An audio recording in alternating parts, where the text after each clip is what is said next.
मध्य प्रदेश के पावन भूमि पर नर्मदा नदी के रमणीय तट पर स्थित ओमकारेश्वर ज्योतिर्लिंग भगवान शिव के 12 ज्योतिर्लिंग में चौथा प्रमुख ज्योतिर्लिंग माना जाता है। यह तीर्थ इंदौर के समीप स्थित है और इसकी विशेषता यह है कि यहाँ एक ही ज्योतिर्लिंग के 2 दिव्य स्वरूपों ओमकारेश्वर और ममलेश्वर की पूजा होती है।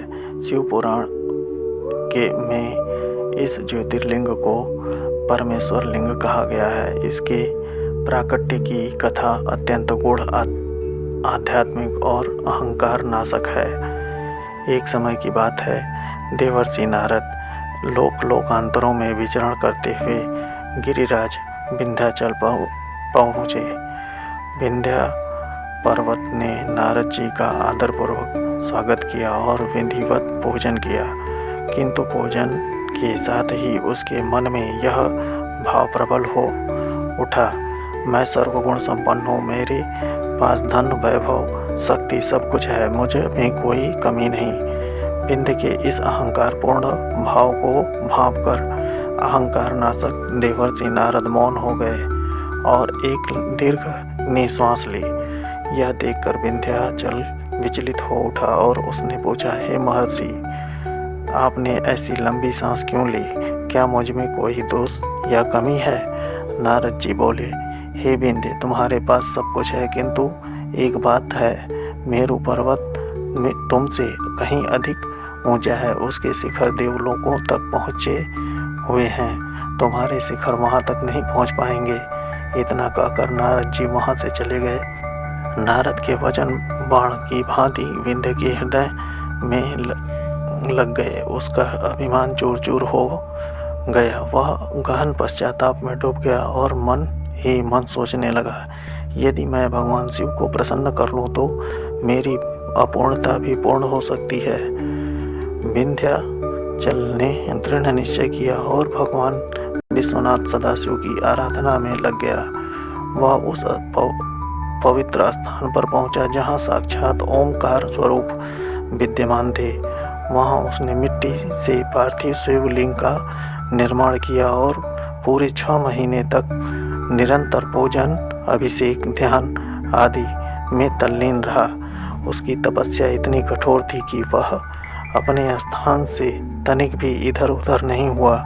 उसका मन पूर्णतः शिव में लीन हो गया। विंध्य की अडिग भक्ति और तपस्या से भगवान शिव अत्यंत प्रसन्न हो गए।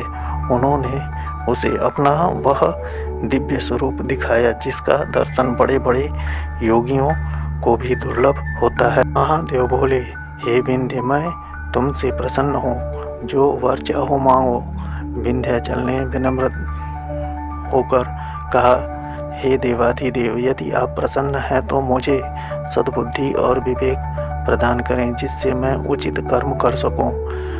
भगवान शिव ने तथास्तु कहकर वर प्रदान किया और कहा, अब तुम जो भी कार्य करोगे वह धर्म सम्मत होगा। मेरा आशीर्वाद तुम्हारे साथ है। उसी क्षण देवगण और ऋषिगण वहां आए और उन्होंने शिव की स्तुति की और प्रार्थना की, हे प्रभु, आप अस्थायी रूप से लोक कल्याण के लिए यही निवास करें। परमेश्वर शिव ने प्रार्थना स्वीकार कर ली। उसी स्थान पर स्थित एक ही ओमकार लिंग 2 रूपों में प्रकट हो गया। ओमकारेश्वर जो प्रणव ओमकार के स्वरूप में सदाशिव हैं, और परमेश्वर लिंग या अमलेश्वर जो विंध्य द्वारा स्थापित पार्थिव शिवलिंग में ज्योति के रूप में प्रतिष्ठित हुआ। यह भक्ति और कर्म का प्रतीक है। इस प्रकार नर्मदा के तट पर स्थित यह दिव्य स्थल ओमकारेश्वर और अमलेश्वर के नाम से विख्यात हुआ। कथा सिखाती है कि अहंकार का अंत ही ईश्वर की प्राप्ति का आरंभ है।